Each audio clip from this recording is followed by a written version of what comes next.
Сәлеметсіздер ме менің тыңдармандарым. Бүгінгі әңгімемізді бастамас бұрын лайк басып тіркеліп қоюларыңызды сұранамын. Бақыт пен Гүлназ ең алғаш студент кезде кездесті. Екеуі де ауылдан шыққан. Бір-біріне көршілес ауылда тұрады. Бірақ ол кезде бір-бірін танымайтын. Қалаға жоғарғы оқу орнына түсіп, сол жерде танысып тұр. Көршілес ауылдан келген екенін білгенде тіпті жақын адамдай болды. Екеуі жақсы араласты. Ауылға барса да бір көлікке отырып, әңгіме-дүкен құрып баратын. Бір-бірімен көп уақыт өткізгенге ме, Гүлназ Бақытты нағыз ер азамат ретінде көретін. Сөйлеген сөзі, ойын жинақтап, бір шешім айтатыны бәрі Гүлназға ұнайтын. Соның қасында көбірек әңгімелескісі келіп тұратын. Тек өзін жеңілтек ретінде көрсетпейін деп, Бақытқа ештеңе білдіртпейтін. Махаббат жалыны көзден білінері анық. Бақыт оның бәрін сезіп жүретін. Бірақ ұзақ уақыт Гүлназға сезімін білдіргісі келмеді. Өзінің сезімін шынайы екенін білгісі келді ме, уақыты созылып жүрді. Гүлназды көрмесе тұра алмайтындай жағдайға жеткенде ғана өз сезімін жасырмады. Ол кезде Гүлназ бен Бақыт өте бақытты болды. Екеуі қол ұстасып, жұптары ажырамай, оқуын бітіре жылы үйленді. Отау құрған соң қалаға оқуын жалғастырып, дипломын алып қайта келді. Ауылда ата-анасы мен Бақыттың інісі Шаттық қана тұратын. Бұлар барып үлкен бір отбасы болды. Баласы мен келінін қалада қалып кете ме деген ата-анасы бұлар келгенде қатты қуанды. Барғаннан жұмысқа тұруға әрекет етті. Бақыт дене тәрбиесі мұғалімі, Гүлназ ағылшын пәнінен мұғалім болып жұмыс істеді.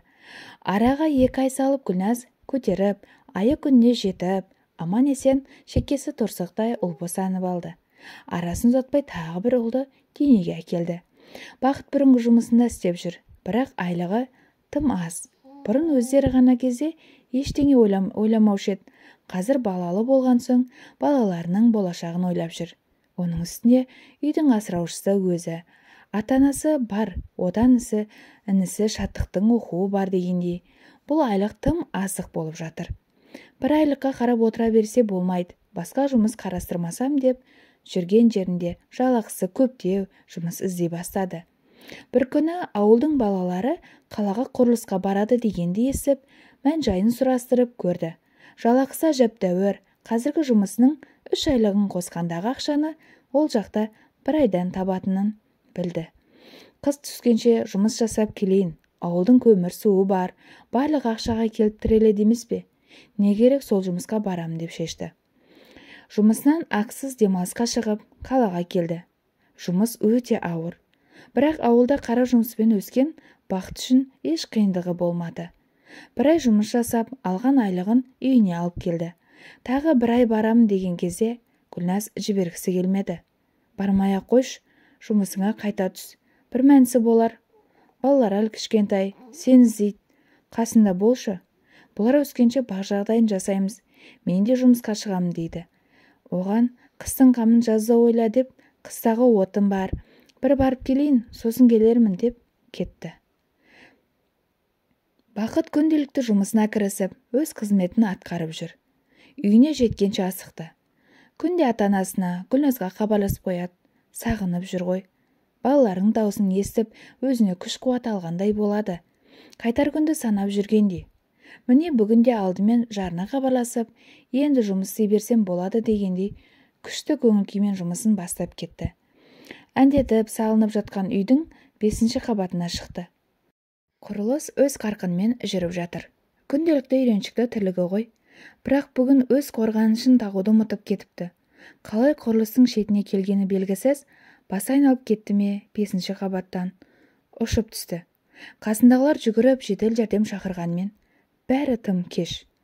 Тым жас күйінде бұл өмірді, жақындарын тастап кете барды. Ата-анасына, Гүлназға хабар берілді. Ондағы жағдайдың қалай болары белгілі ғой. Әкесі қан қысымы көтеріліп, Гүлназ бен анасы талып қалып жатты. Барлық ішіндегі жан айқайын жылаумен, айқайлаумен шығарып жатыр. Бірақ қайтып келер бақыт жоқ. Тірі адам тіршілігін жасайды. Қанша ауыр болса да алға қарай жылжи берді. Бірақ Бақыт кеткелі әке-шешесінің денсаулығы сыр берді. 2 күннің бірінде ауырып қала береді. Ешкімге айтпағанмен ішінің бәрі күйікке, өкінішке толы. Қатты азып кеткен. Немерелерін көрсе, Бақытты көргендей болады. Көз жасы тоқтар емес. Кейде көрсетпей бау жаққа барып жылап алатын да болады. Бақыттың кеткеніне де жыл толды. Гүлназ жүгіріп ата апалап жүр. Немерелер де өсіп қалды. Енді әкенің ойы келін немерелерінде. Гүлназ болса жап-жас. Бізге қызмет қылып жүре бермейді.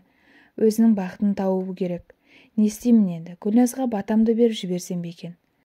Бірақ келін кетсе, немерелерді анасынан бөліп алып қала алмаймын. Гүлназ тұрмыс құрса, немерелер не болады? Өгейлікті көріп өседі ғой, дейді.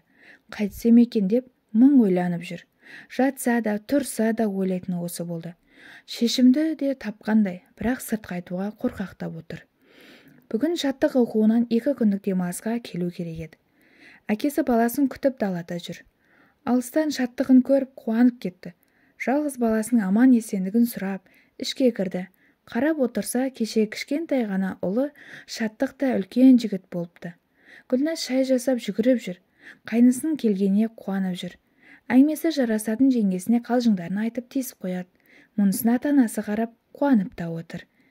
Шай ішіп, асқазанға ел қондырып алған соң, әкесімен ұлы далаға шықты. Жағдайын, оқуын сұрап отыр. Биыл бітіресің. Енді осы үйдің бар ауыртпалығы сенде.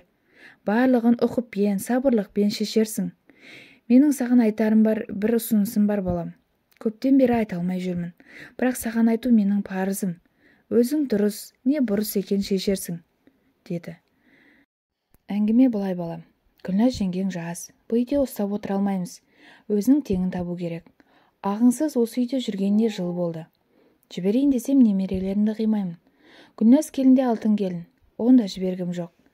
Көз алдымда тоқшылықта өмір сүргенін қалаймын. Қазақта әмеңгерлік деген сөз бар. Жолдасы қайтқан болса, сол үйде ағасы немесе інісін жеңгесіне қосу деген. Енді үлкен ағаң жоқ. Саған осы ұсынысты айтып отырмын балам. Жеңгеңе сен қосылсаң, ағаның ұлдарын өзіңдікінде көрсең, қалай болар екен, деп сұраулы жүзбен қарады. Үндемей тыңдап отырған Шаттық, әкемен қарсымын. Ағамның жарын қалай өзіме жар етем? Ойға сыймайтын нәрсе ғой, қалайша бұлай дейсіз, деді. Мен айттым, енді өзің шешерсің балам. Ағаңның ұлдарын қалайша жіберіп қарап отырамын. Көз алдымда өскенін қалаймын, деді. Түнімен көз ілмеген Шаттық, бұл дұрыс емес, олай болмайды деумен шықты. Жеңгеме қалай қараймын? Ағамның орнын қалай басамын? Жоқ, бұл дұрыс емес деп шешті. Таңертеңгесін шешімін айтпасан, әке шешесіне, жеңгесіне жақсы деп қалаға қайтты. Ештеңе айтылмаған соң әкесі Шаттықтың жауабы жоқ деп топшылады. Сол кеткеннен 2 апта келмеді. Әкесі ұлын демалыс күні күтіп еді, тағы келмеді. Ұлын ренжіп келмеді деп ойлады. Бекер айттым бекен, ұлымды ренжітіп алдым ба деп ойлады.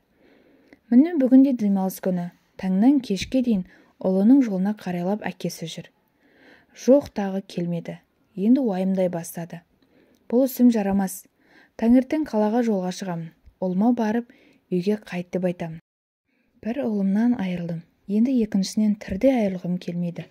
Мейлі өзінің сүйгені бар шығар. Бақытты болғысы келетін шығар. Қинап үйлендіре алмаймын деп ойланып отырған сол еді, есіктен Шаттық кіріп келді. Өз көзіне өзі сенбеген әкесі, «О, ұлым, қайда жүрсің? Сені келмейді деп ойлап едім» деп қояды. Бірақ таңнан ұлының келгенін тосып жүрді емес пе? Кел, қолыңды жу, асықпа, отыр, жаңа ғана отырдық, деді. Кешкі ас ішіліп, Гүлназ бен анасы ас бөлмеге кеткені сол. Әке, деді. Тыңдап тұрмын ұлым. Жеңгеме де айттыңыз ба жағдайды? Жоқ ұлым, сенен бірінші сұрап алмақшы болғамын. Айтқанымды ұмыт, маған ренжіме. Менікі жай немерелерімді ойлап айтқаным еді. Ондай әңгіме болмады деп есепте ғой, жарай ма? Жоқ әке, жеңешеме бір ауыз ескертіңіз. Егер қарсылық танытса, оны көремін. Мен ағамнан қалған аманаттарға бас-көз болуға әзірмін, деді. Мұны естіген әке көзінен жас тамшылап аға берді. Менің ұлым ес тоқтатқан азамат болыпты ғой, шүкір, деп ұлын құшақтай берді. Әкенің өзі айтуды ерсі санап, анасы болып сен жеткіз, деді жұбайына. Анасы астарлап Гүлназға барлық жағдайды түсіндірді. Қарсы болмасаң, Шаттық екеуің бас қоссаңдар, балаларды бірге өсіресіңдер. Бақыттың көзі ұлдары осы үйде өсіп-өнсе, бізден асқан бақытты жан болмас еді. Өзің ой-өлігінен еткізіп көрерсің, сосын бір хабарын айтарсың, деді. Гүлназға да оңай болмады. Апталап ештеңе жемеді. Бірақ жауабын айту керек. Әбден ойланып, анасымен ақылдасып шешім қабылдады. Анасы да қызына өз ақылын айтты. Бақыттай алтын жігіттің інісі жаман болуы мүмкін емес. Қайтып келе басқаға шықсаң, ол қандай адам болып шығады? Өгейлігін көрсетпей ме? Құда-құдағи жақсы адамдар. Саған өз қызындай қарайды. Мені тыңдасаң, сонда қалғаның дұрыс деді. Бір жағынан өзі де осы ойды құптап отырғаны. Анасы айтқан соң өз шешімінің дұрыс екенін түсінді. Апасына оңаша шайдың үстінде өз шешімін айтты. Мұны естіген ана қуанып отағасына жеткізді. Көп ұзамай жеңгесі мен қайнынысы әмеңгерлік жолмен бас қосты. Міне содан бері 15 жылдың жүзі болды. 2 ұлдан кейін Гүлназ тағы 2 ұл босанып алды. Ұлдары ер жетті. Сол ауылдағы қара шаңырақта тұрады. Өздерінің ауылында үлгілі әке мен ана деген лайықты аттары бар.